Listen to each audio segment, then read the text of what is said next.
Hey, it's Sam here from Train of Thought. Today we're going to be talking about management tip number 2, which is to listen. Now, before we do anything, just make sure to hit that subscribe button and the little bell so you keep up to date with all the new videos.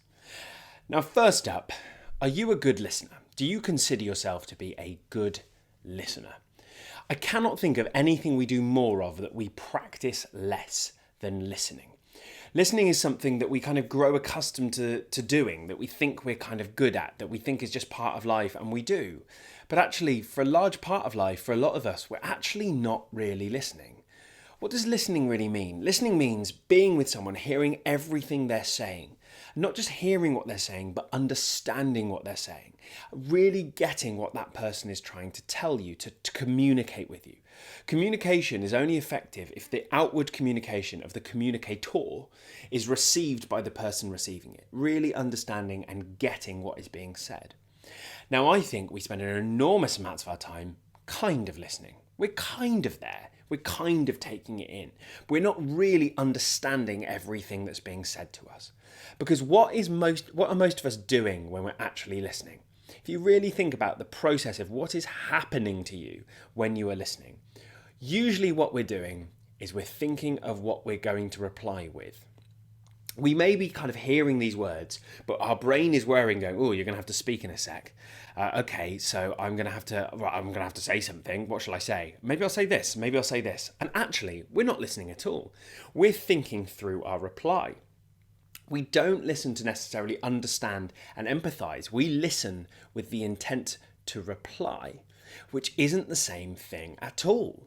Think about it. Next time you're listening to someone, think about actually what's happening to you. Are you mindfully present with that person? Or actually, are you just thinking, okay, what shall I say to that? I'll say to this. And then what happens is they leave a tiny little gap, maybe a pause for breath, and we leap in with our reply. So they'll be like, da la la la la la la. And we're like, oh, and now I can speak. We're waiting to speak. We're waiting to have our turn. And that's not the same as listening. Listening is truly being mindfully present with someone and genuinely trying to understand what they're telling you.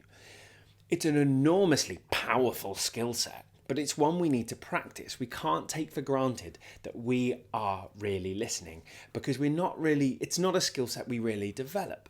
If you're a coach or a therapist or something like that, you are trained in how to listen and hold back from saying the things you want to say and actually giving someone the space. Now, why did this matter for management? Well, because often we don't really understand what is important or what our manager is trying to say. When we're managing people, often we're thinking about our to-do list. We're thinking about our agenda and how this person can help us with that. But this person has all sorts of wishes, wants, needs that we as a manager need to fulfill or help them to fulfill. So whilst we're not listening to what they really want and what they're really saying and what they're really communicating to us, we will miss out on opportunities to build trust and a stronger relationship that will allow us both to thrive. Often when our manager comes to us with a problem, we're like, oh, what now? Or, oh God, how am I going to sort this out for them? Or whatever. We've got this agenda in our head. We're thinking about what we have to reply with. Well, actually, what if we just listen? We give them the space to talk everything out. What if we give them the space to really communicate with us? What an incredible moment that is. How much trust they feel that we've given them the space. Because think about what it feels like when someone really listens to you. When someone's genuinely raptured with attention with you. You feel amazing. You feel powerful and important and trusted. That sense of feeling valued, because that's what listening can give people. It can give people a sense that they feel valued and important. And so often we don't do it. We're not really present. We're in our heads. So the goal here is to listen more and listen better. Really do what Stephen Covey calls listens with the intent to understand. Empathetic listening, being there going, I want to understand what it is you're saying. It's quite effortful. It requires effort, but the rewards are enormous. You can watch your relationships change when you start to have this kind of dynamic. In The Road Less Traveled, there's the quote, you cannot listen and do anything else at the same time. And it's really true. Listening is a thing you have to do. If you're at your desk and you're typing away and someone's talking to you, you're not listening. We can't do it. We can't quite keep in that kind of, we can't multitask like that. We need to really be focused with someone and present.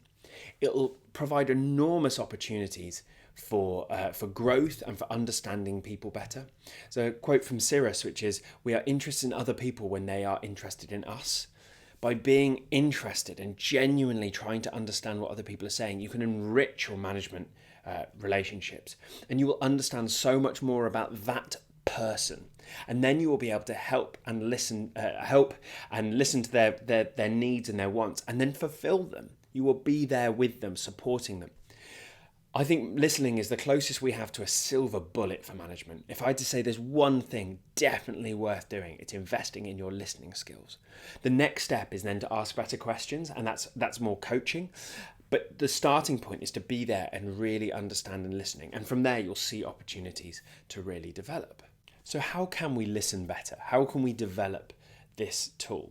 Now, I'd say it comes through practice, mindful practice of how to listen better. The first thing to do is, if someone's coming to listen to you, I'm going to have 5 tips. The first tip: stop doing anything else. You cannot listen and do anything else at the same time. Really be present with that person, sat with them, mindfully with them.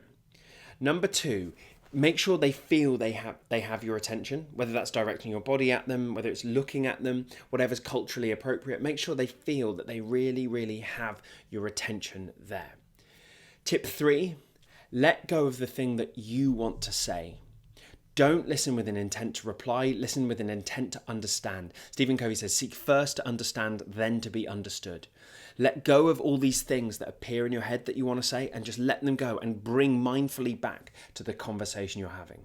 Just let go of that need to speak and just be with the person. Tip 4, refuse to interrupt. Wait until they're genuinely done speaking. They're actually finished speaking. So often we hear a pause and we go, oh, now they're done. It's time for us to speak. But actually, quite often, if you see someone doing this, blah, blah, blah, blah, blah, blah, blah, they're thinking. They're not done, they're thinking. You'll often next hear this. If you let the pause happen, you'll hear this. I think the thing is, that's thinking time, that's processing time. Allow pauses. Don't interrupt until you know they're done. They'll usually let you know they're done. They'll usually do something like this that kind of communicates that they've finished speaking, that they're kind of done with what they're saying. So wait for that. Don't just interrupt when you hear a pause. Which takes us on to tip 5. Acknowledge that you've heard. Repeat something back. Give them a mm-hmm, or tell me more. Something that lets them know and confirms that you're listening. It will spur them on to say more. It's a really reassuring feeling when someone does that. These tips will help develop your listening skills. It's a skill set like any other, and we can be really growth mindset about it. We can know that we can be better listeners. There's no such thing as I'm not a good listener. It's I'm not a good listener yet. It's the best management tool there is. Just being present with someone has so many advantages. And remember as well, this fantastic quote: the word listen contains the same letters as the word silent. The word listen contains the same letters as the word silent.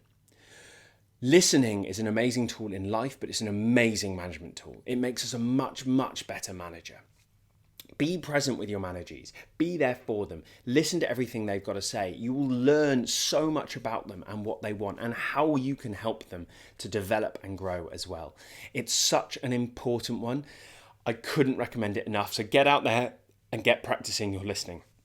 I really hope that this did inspire in you to want to go out and be a better listener. If you've got any comments or you'd like us to cover anything else, just drop a comment below. Make sure to hit that subscribe and like button as well. Make sure to check out some other videos. And until we see you again, take care.